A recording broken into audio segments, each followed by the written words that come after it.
Welcome everyone to today's webinar, Online Reputation Management, presented by Brett Dewhurst with the Better Business Bureau.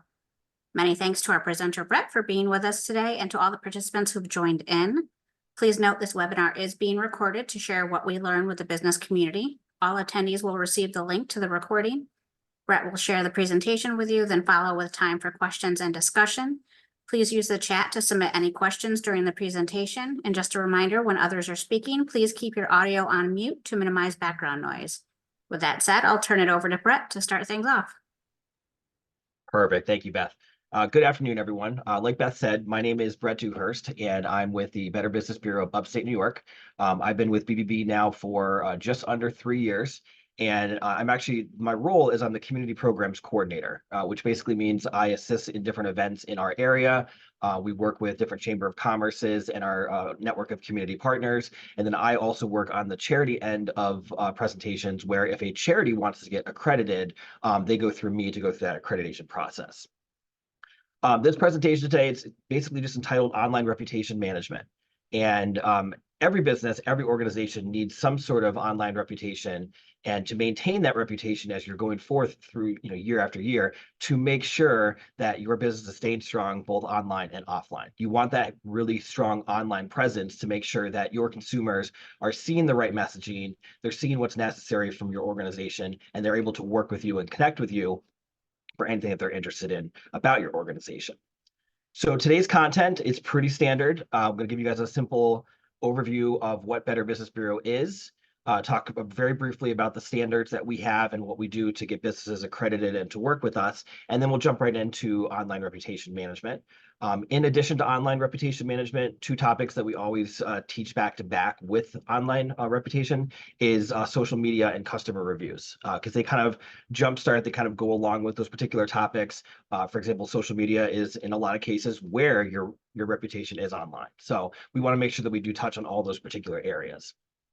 If you do have any questions or concerns, the chat box is open. I have no problem, stopping between different slides, answering questions live, and we can also do it at the end as well, whatever everyone is most comfortable with. So let's get started. So online reputation management, why is it so important? It's really important because nearly 100% of consumers, 95% of them, are using the internet in some way in 2023, and 42% of those are searching daily. So these are individuals that are online every single day. They're searching for content, they're searching for businesses or products or services, and what you have out there on the internet is crucial. You want to make sure that your information is up to date. You want to make sure that it's going to help customers relate to your business. It's going to convert searches into leads, and it's going to help boost that local search as well. So really across the board, it's extremely important because your presence is online. We want to make sure that you can give the best presence you're able to towards your particular consumers. A little bit about Better Business Bureau. We are one of 94 Better Business Bureaus in the United States. We do cover the entirety of the United States as well as some provinces in Canada.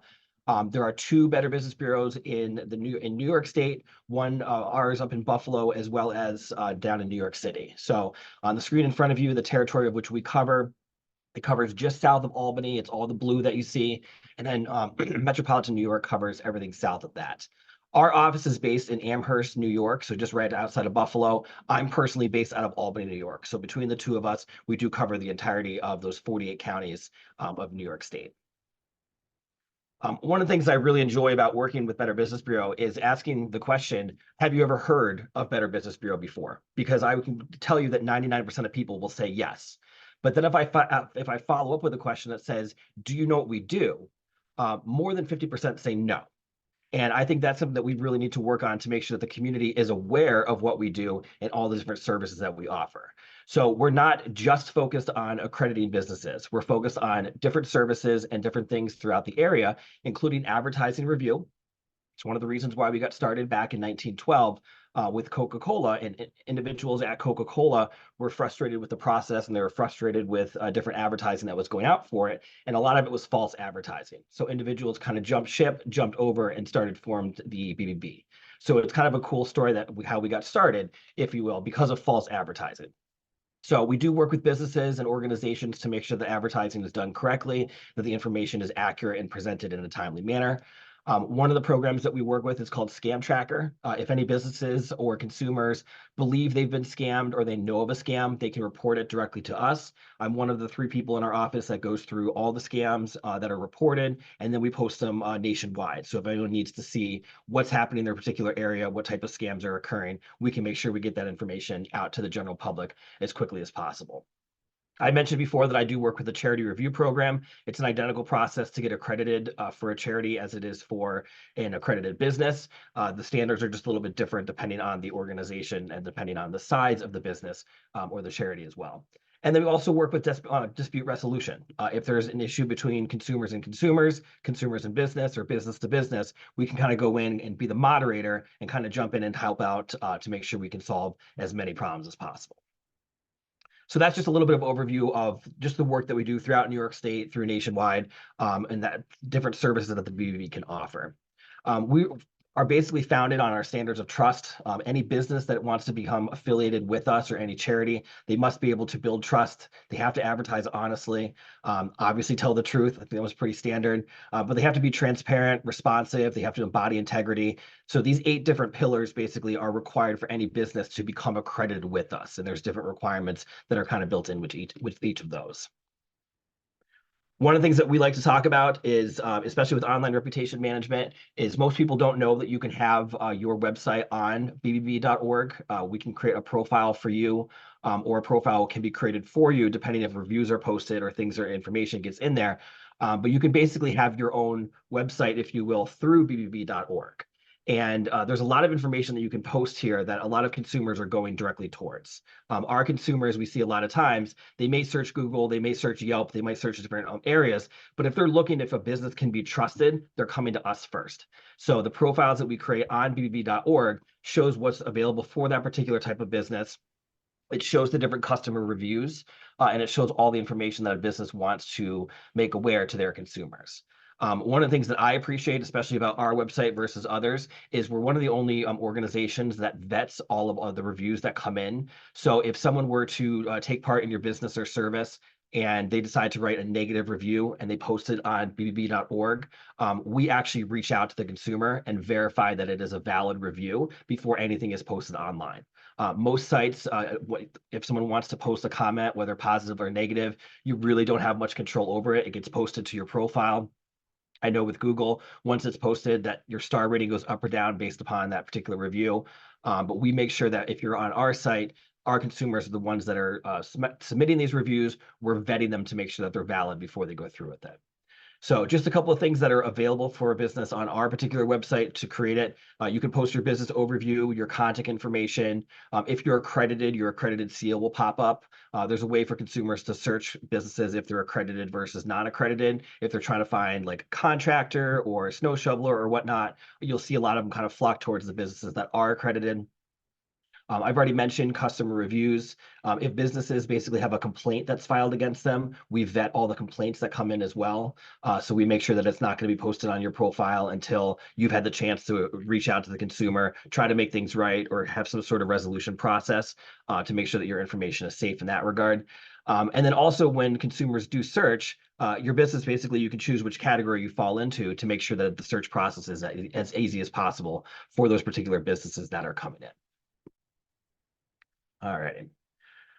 So the biggest thing that we start seeing, especially with other websites, is what is out there. If you were to type your business into Google or into Microsoft or into any particular search engine, what is the first thing do you see? Do you see your business out front? Do you see something above it that says sponsored and it may be another business that is one of your competitors? What do you particularly see when you type your business name into Google? What we want you to see basically is on the direct middle of the screen, you want reviews that say, I love this product. This is something that I'm interested in. I love this service. What you don't want to see is that map over there on the right that basically says, this business sucks. You don't want that. You want to make sure that you're maintaining those reviews. If you have reviews that are posted for you, both positively or negatively, that you're commenting on those reviews, you're trying to establish connection with your consumers. Sometimes you're letting them know that you're very grateful that they posted such a nice review about you. Other times you're posting a comment that's trying to bring that user offline to have a further conversation and trying to get them away from leaving you a bad review. At the end of the day, you really want that resolution, and that's something that our organization and other organizations can really help you out with as reviews are posted on your particular site. Another great resource, Google My Business page, is a great opportunity for you to get reviews out there, to have a presence on Google. Making sure that you set yourself up with an account. Is your contact info correct? This is something that we think is extremely important, making sure that your contact info, which you can see on the right-hand side, is as accurate as possible. A cool tip that we've always focused with is, do you have a photo on there that's a photo of either your building or logo? If you have a photo that's out there that isn't specifically clear to who you are or what you are, most people are not going to likely click on it or to go further within a search with you. We have and had for the last couple of years in our office app in Amherst is our sign is posted basically as our picture. So if someone basically sees that image, they know this is the office in upstate New York. This is who I can trust. You can see, this is something I always love to mention. We have a 3.4 star review with 54 Google reviews. The reason we have a 3.4 star review is because most consumers, instead of leaving a review for us, will leave a review for another business, but post it to our site. So you can actually go through those reviews and see that some of the information that's on there has absolutely nothing to do with us, but it's about different organizations and the reviews that they have with them. Having an account here really gives you the chance to update your information at all times. You can see on the right-hand side that the contact information, a direct link to your website, a direct link to Google Maps for directions. If you have a phone number that's attached to it, an easy call button if someone's calling from their computer, as well as information about the reviews that are coming in from your particular site. One of the best places that you could have a particular review or a particular site is your own website. Sometimes businesses and organizations have the ability to create their own and update and manage their own website. Are you managing it yourself? Is it a team member on your site, or is it a third party?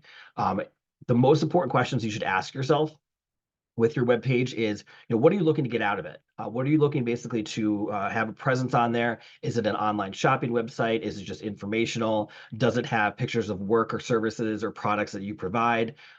Really think about who your target audience is, making sure that your website is designed towards your target audience.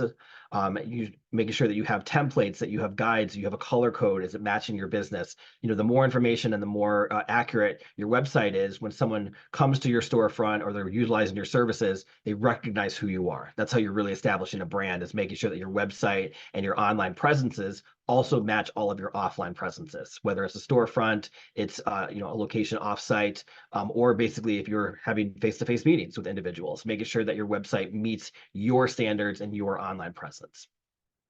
One thing that we recommend is updating your website at least once a year, if you have the ability to do so, or the resources. Just making sure that all the contact information is up to date. You're not forgetting basic information. You're putting everything out there that's necessary for a consumer to reach out to you in the best way and in the easiest way possible. We also recommend that individuals, if they're interested, joining a couple online directories. If you have the opportunity to do so, we join a couple of online directories ourselves with the charity review program. We work with GuideStar that allows us to reach out basically and look up different charities on their website at the same time that other charities, and we can look for stuff on our website as well. So it's a really good partnership that we've connected with them. Other sites to consider if you're using like Nextdoor, if you have a Facebook group, Facebook groups are great, especially at an organization where you have all your employees signed into a Facebook group. It provides that camaraderie. It provides kind of like that outlet where you can type in information. We do both personal and professional Facebook groups with our accredited businesses as well as with ourselves, just so we maintain that particular online presence. The most important thing to consider in regards to online directories is, where's your business listed?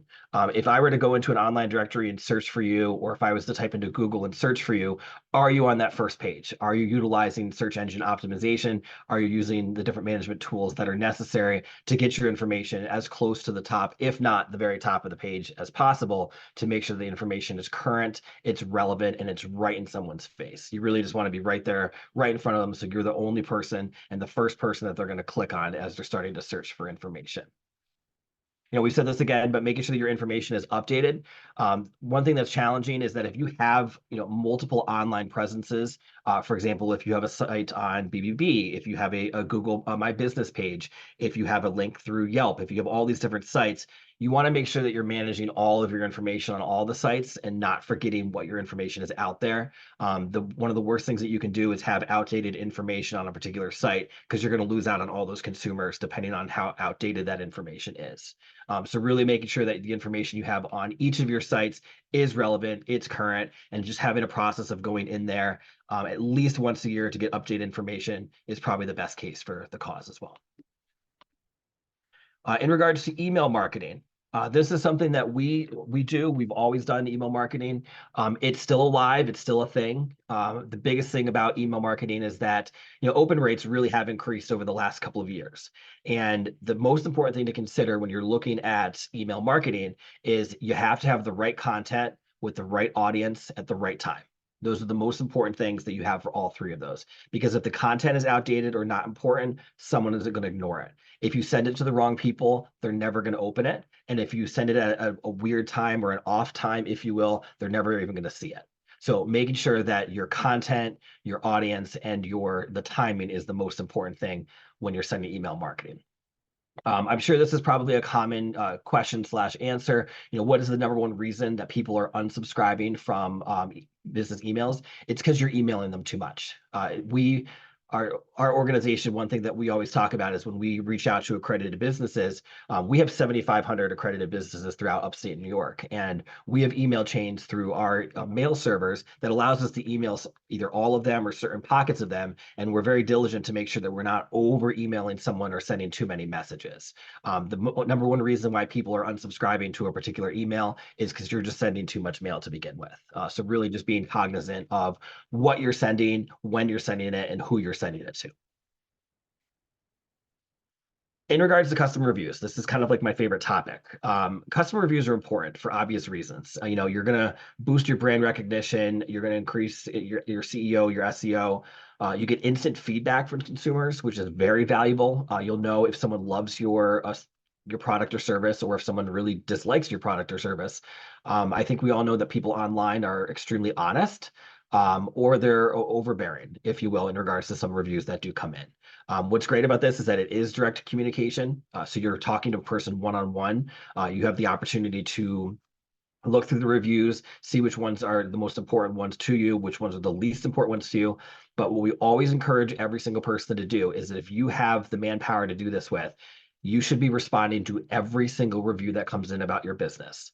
If you get a review on Google or another website, if someone leaves you a 5-star review, simply going in there and saying, thank you for the great feedback, it's going to make someone's day. It may seem such a trivial, small thing, but a consumer is going to see that you took the time and the energy to reach back out to them, to thank them for what they did, that is most likely to increase your business. They're going to tell others that you basically are involved, that you have an online presence, and that's extremely important. On the flip side, what's even more important is anytime you get a poor review, you got to respond to those as well. One of the biggest reasons why a lot of businesses start out as accredited businesses and may lose their accreditation is they just stop talking to their customers. If you get a review that comes in that's a 1-star or a 2-star review, the first thing that we tell you to do is take a day or take a couple hours, don't respond to it, really consider what you want to say, cool off, if you will, because a lot of times when we get a negative review, our first interaction is to kind of fight back on it. But then to reach out to the consumer in a very polite and very calm manner, and basically see if you can kind of get that conversation to go offline. If you can get an individual to go offline, for example, by posting something like, we're very sorry that you had a bad experience with us. Here's our direct phone number. We'd love to have a conversation over the phone or through email.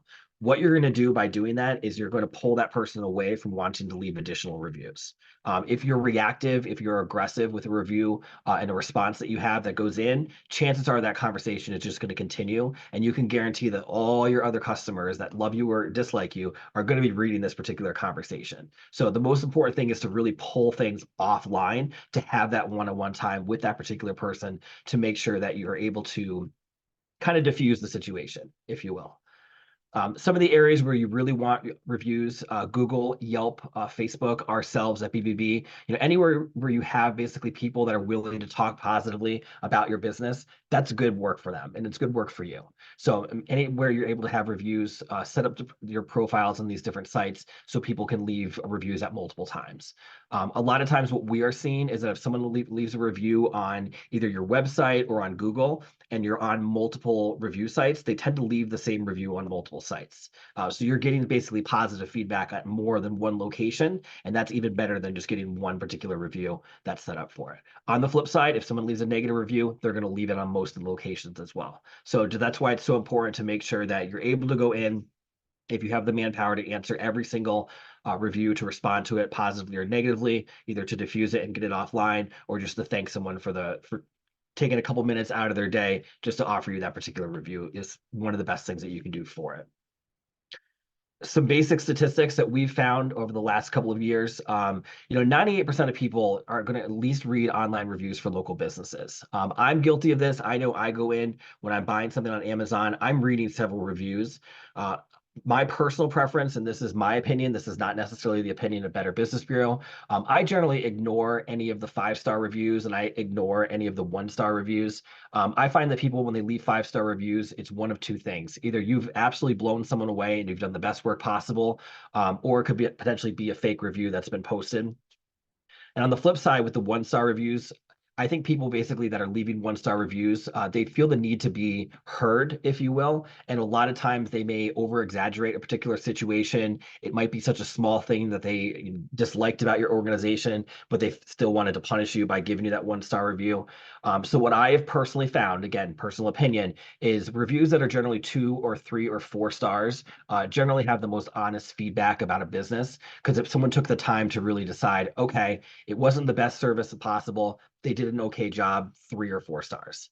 So it's someone that is really critically thinking when they're going into that with those particular reviews. Almost 80% of consumers are always reading online reviews when browsing for local businesses. This is up pretty significantly over the last couple of years. We don't have the stats yet generally for 2023, but I'm going to guess that's going to be closer to 80, 83% once we do that, have that information. And it's a very small percentage, but the percentage of people who never read reviews while browsing local businesses has fallen. So it went from 13% down to just 2% over the 2 years. I think it's probably going to stay around 2%. It might go down to 1% for 2023, but people are reading reviews online and they are going to look up your business on multiple sites to determine if you're able to be trusted and that you have the information that's necessary and the most up-to-date information as well. Some of the most important businesses, and this is just a very generic statistic, but some of the most important genres of businesses in regards to where reviews are such an important entity to their business. Anytime you're in a service business, anytime you're working with trades individuals, healthcare, and then any care services. Those are the ones where people are really heavily reading the reviews before they jump into a particular situation or go into business with a particular person or organization. 74%, almost 75% of consumers have left reviews for local businesses in the last 12 months. And what I find really interesting is that more people are likely to leave a positive review than a negative review, but 1 in every 3 people will leave both types of reviews. One of the things that I always tell individuals as well is if you get a review on your website or on Google, whatnot, click on the name of the person that left that review and take a look to see what other reviews they've left. Generally, someone who has left every single business they've ever been in contact with a 1-star review can really just be dismissed as an individual because you just know that they're just leaving those 1-star reviews, whether it be just for trolling individuals or trolling a business.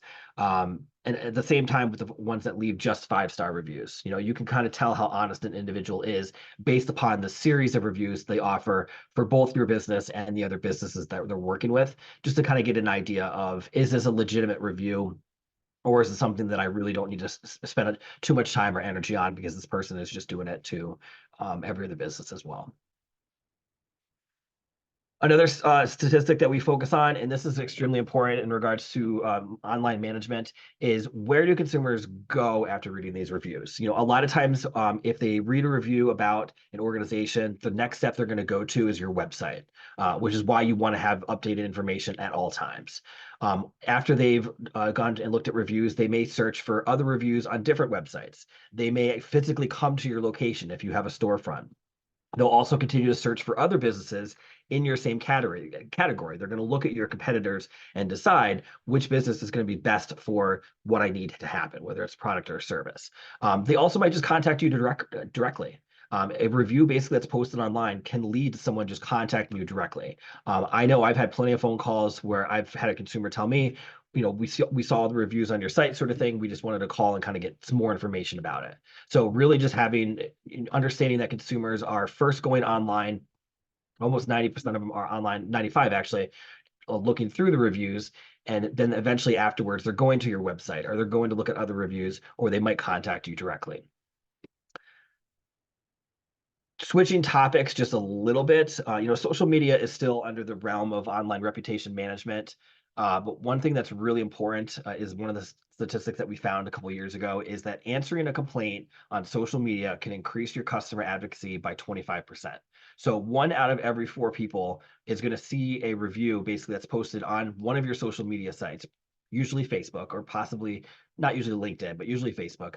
And if they see that you've positively commented on that or said something simple as thank you for your kind review, 1 in 4 people basically are going to feel a stronger connection to your organization. 4 out of 5 or 80% of consumers, they're going to expect that brands respond to within a day of that particular review being posted. Most industries don't necessarily follow this particular protocol. We encourage you that if a review is posted on your site, you really do have 24 hours or less to respond to it, whether it be positive or negative. After 24 hours, the consumer is not going to buy into your organization if they decide that they're not, you know, worth your time or you're not worth their time. But being able to physically go in within 1 day and actually respond to those individuals, you're going to increase that advocacy. Especially if you have someone that posts a negative review, you successfully get them offline. Consumers look for that too. They're going to see basically that you diffused the situation, you pulled this person offline, and it's going to end that particular conversation in a private manner versus being really shown up publicly. Couple more stats for you. These are stats from the end of 2022, so we will have updated numbers for next year. I don't expect these numbers to change really drastically at all. More than half of the world's population, 55%, are on social media, whether it be Facebook, Instagram, TikTok, X, Twitter, whatever. There's always individuals basically on each of the particular sites. Almost the exact same percentage, 54% of these browsers will use social media to research products. I know personally, I see a lot of ads on Facebook and a lot of ads on Instagram for products and services that are offered. We encourage you that if you're looking at products or services on social media, to do your research just to make sure that that product or service is real. One of the biggest scams that we do see in online purchasing is purchasing through social media. So as you're scrolling through different things on your Instagram, a product or service pops up, you're like, oh, this looks interesting. I'm going to click on it. I'm going to give them my money right away. And sometimes those do turn into scams. So really just making sure that you're doing your due diligence and you're reading through to make sure that you're not going to purchase something that you may never end up receiving in the mail after a couple weeks. The average person spends about 2.5 to 3 hours per day on social media. What's great about social media is that it's free. You know, it's free PR, it's free content. People can share this content with one another. They can share it with you. You can have a good online presence and share content with other businesses as well. So making sure that your presence is strong. What's great about it is that it's completely free. You know, there's no charge to you whatsoever for any of the content that's on there. 45%, I love this statistic. 45% of people will unfollow a brand if their content is irrelevant. If you are posting stuff just for the sake of posting stuff and it may not have necessarily everything to do with your business, we'll encourage you to not post as much. You know, really, you should only be posting something if it's relevant, if it has to do with your business, and if it's something that's going to help you bring in consumers. You'll see on our social media, the only time that we're actually posting something that has nothing to do necessarily with our organization is if there's a holiday. And if we're posting basically about Valentine's Day or different holidays throughout the year sort of thing, you'll see a Happy Valentine's, Merry Christmas, Happy Holidays type message from us. But everything else that we have is specifically related to our organization. A lot of times it's very tempting to just post something because you find something online that's cool and relevant. But if it has nothing to do with your business, you might as well just save that for your personal accounts and not post something on your professional accounts. Because individuals, they will stop following you if they feel as though you're over posting or you're posting information that is just not interesting necessarily to them. Some ideas that we've worked with different businesses in regards to social media. If you have like different opportunities to post through social media to increase your online presence, here's a couple of easy ways to do so. If you're having a particular contest, if you want to hold a contest for your organization, it's a great way to do it through social media. If you want to feature particular employees, we have this program at BBB called our anniversary of hire, where we all get together once a month, and basically it's through Zoom, and we basically celebrate all the people that started working in that particular month. So I started working the BBB about 3 years ago in June. So every June, basically, they celebrate my anniversary of hire, and we do little profiles on our employees, post that on social media, congratulate an employee about being there for X number of years, and then just a couple of cool facts or statistics about them. If you have the opportunity to do anything like behind the scenes, if you want to show people what happens at your organization that they may not see on a daily basis, people will be interested about that. Any industry tips that fall under your particular industry. Anytime you can do polls or surveys or to do something interactive with individuals, that will help increase your online presence. One thing we talk about a lot is like memes, GIFs, and quotes. This is kind of in the area where it's good to have some available. It's good to have things that are relevant to your business. Just make sure you're not going too far away from the relevance if you're posting, funny little anecdotes or whatnot. And also make sure that it's appropriate. Everyone has a different sense of humor. Everyone is offended by something differently. So making sure that you do kind of a cross check to make sure, if I post this, is this going to be offensive to anyone at any time? And really avoiding those types of memes or GIFs or quotes that do pop up. Finally, the other thing that we start focusing on, if you have video content that you can post, video content generally is going to be more attractive than just an image or just text, because it's allowing someone to kind of interact or to get a personality out there. We do a couple different videos each week. You'll see ones like Tip Tuesday that get popped out. If there's any time that there's like a particular scam in the area, we might do a video just highlighting the importance of protecting your money, protecting your income, that sort of thing. But really areas where you could have like different types of content that's out there. All this information and all this stuff is going to increase your online presence. So it's a great way to really show your business to consumers, show them the behind the scenes, get them involved, get them engaged, interact with them. And then a lot of times after you're doing this information, whether it be through social media or even your website, you're going to keep those customers and you're going to keep them from coming back, sort of thing. So I just spoke to you for a good 28 minutes, and that was a lot of information that I provided. So I would love, Beth, if we want to turn it over to any questions that anyone has or any specific stories anyone wants to share that I can help out or answer anything as we're going through things. Yeah, since we have such a manageable crowd, if anybody has any questions, feel free to unmute and ask your question. Or if you wanted to put it in the chat, you can do that as well.